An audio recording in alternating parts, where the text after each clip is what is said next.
What's up everyone, John from ARTV. It's time for a review of the 5th studio album from alternative rock group Angels Airwaves, formed by the Blink-182 lead singer Tom DeLonge, now consisting of only him and Ian Rubin, former drummer of Lost Prophets, a lot of other groups he's worked with, including touring with 9 Inch Nails.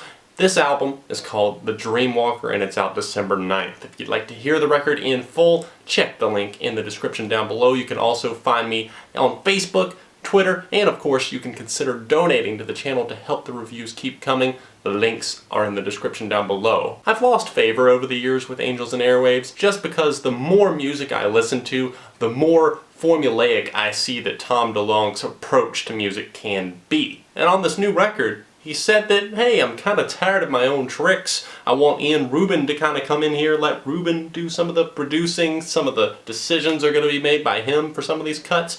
Yet why do I feel like an overwhelming amount of these songs were Tom DeLonge behind the helm and just saying, hey, yeah, we're going to do this. This is what an Angels Airwaves track can be. If it's at its formulaic core, it's going to be Tom DeLonge with some of his wordplay that doesn't exactly make sense. I mean, on Neighborhoods from Blink-182, as much as I did like that album, I mean, he's over here singing, there she was, like a blade of grass. I mean, things like that are what get to me with his lyricism. And I'm not saying that there's anything as far out there as that, per se, on The Dreamwalker. It's just that there's moments that irk me. And you know Tom DeLonge's approach is go big or go home, and there are so many things going on in his world right now. Obviously this new record, Poet Anderson, the short film that went along with this, it actually picked up an award, so congratulations to him. I do give it to him. He's got a creative mind.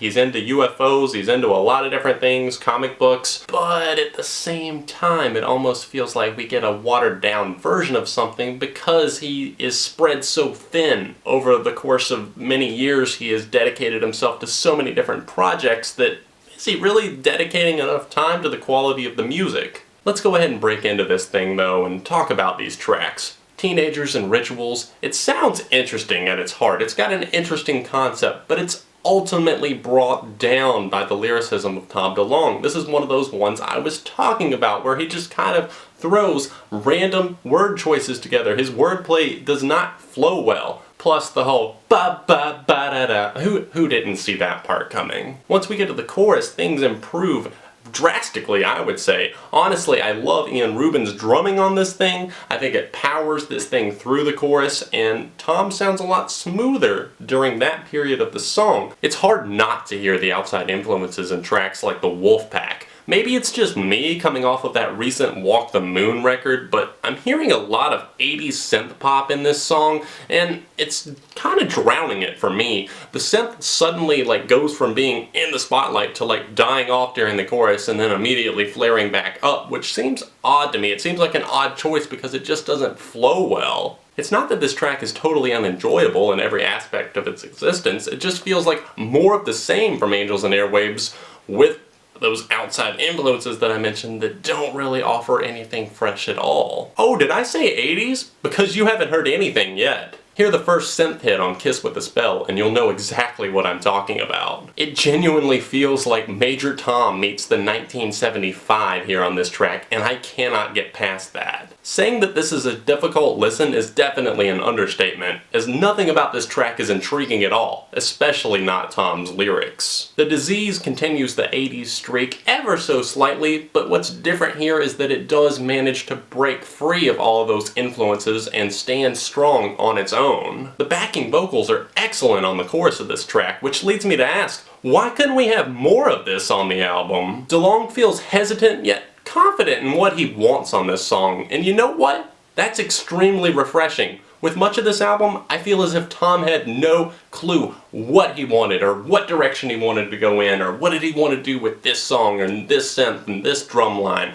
This track actually sees things coming together and working well to make an entire cohesive track. Tunnels takes a slightly more dark and atmospheric approach as DeLonge refuses to check his innermost thoughts at the door anymore. I am digging the spirit that this song brings, and I'm not exactly sure why though. There's a light guitar cutting in along with the consistent synth and bass work, but it doesn't feel all that different, does it? It's a pleasant and likable tune, and while it doesn't take a lot of extra twists and turns, it doesn't need to because it works in its straightforward approach. The track Paralyzed is a blast of energy and guitars in the midst of a somewhat reflective and quiet project. Paralyzed immediately got me excited for this record, and while it does channel a lot of things that maybe I could have heard on We Don't Need to Whisper or especially I Empire, it reminds me a lot of the explosiveness of the track Secret Crowds, I'm still digging what Paralyzed has to offer. Tremors once again sees him name-checking ghosts and speaking of his crucifix that he keeps around his neck. I mean, what is he trying to keep away? That dog he fucked back in 2001? I really do like the instrumentation on Tremors though, as it's kind of the glue that keeps this track together. Ruben's drumming doesn't really stir or surprise me in any particular way,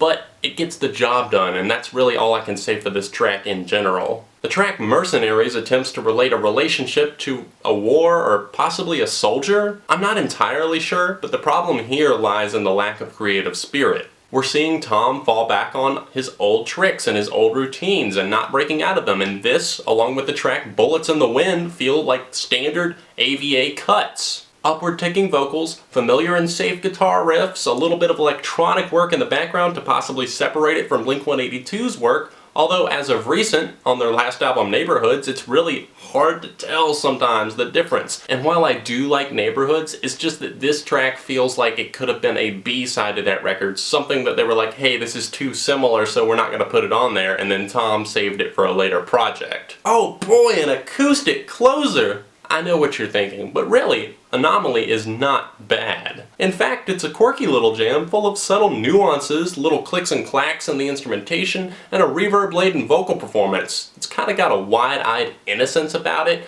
kind of like a boy sitting around a campfire playing his guitar and singing to his crush. It's easily a top favorite for me, and one of the only songs on the Dreamwalker that I didn't see coming from a mile away. This album definitely let me down. I don't think my expectations were all that high for the record, but it even dipped below that. I'm feeling a light 3 to maybe even possibly a 2.5. I'll be generous and award it a 3, but let me know what you thought of it in the comments section down below. I hope you guys did enjoy my review of the 5th studio album by Angels Airwaves. Of course, if there's any other albums you'd like to see me tackle before this year ends, let me know those in the comments as well. I hope you're enjoying the redesign of ARTV. You might notice a few changes here. I think it looks beautiful. You can thank my designer, Nate Clonch, for that.